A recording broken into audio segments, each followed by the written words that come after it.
गुरुदेव, हमें मृत्यु से भय क्यों होता है? कोई भी प्राणी होता है मृत्यु से बहुत डरता है, ऐसा क्यों है? देखिए, कुछ भी हानि होती है तो हमें भय तो लगता ही है। और ये तो हमारे जीवन की हानि है। हमारा शरीर चला जाता है, हमारा अस्तित्व ही जैसे समाप्त हो जाता है। तो ऐसे में सबसे अधिक भय हमें मृत्यु से लगता है।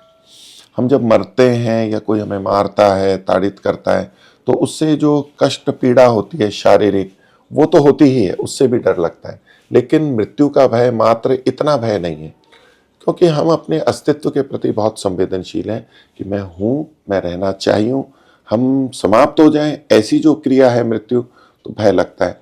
और न केवल जीवन जाता है, फिर इस जीवन से जुड़े हुए हमारे जो कुछ भी अब तक अर्जित है, हमारे अपने हैं, ये शरीर चला जाएगा, ये हमारा घर चला जाएगा, हमारे परिवार के लोग छूट जाएंगे, हमारे और इष्ट मित्र सब, भूमि खेत खलियान, जो कुछ भी आज हमारे पास है, जो उपलब्ध है, वो सब समाप्त हो जाएगा, हम छूट जाएंगे, हम इससे हट जाएंगे, छूट जाएगा ये सब।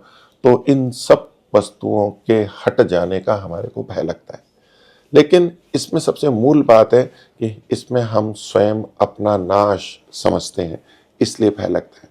लेकिन जो चेतन आत्मा है वो नित्य है, वो कभी नष्ट नहीं होता है। जब हम इस तथ्य को स्वीकार कर लेते हैं, ये जब हमें समझ में आ जाता है, तो हमें पता है कि ये शरीर भले ही छूट रहा है ये, लेकिन हम फिर जन्म प्राप्त करेंगे, तो आत्मा तो हम फिर भी हैं।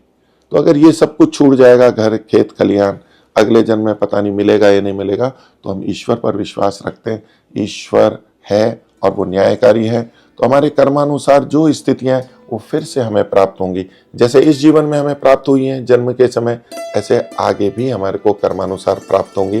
तो जब व्यक्ति आत्मा को समझ लेता है, परमात्मा को समझ लेता है, ईश्वर की न्याय व्यवस्था को समझ लेता है, तो फिर भय नहीं रहता है, फिर जीवन से कोई भय नहीं रहता है। ओम।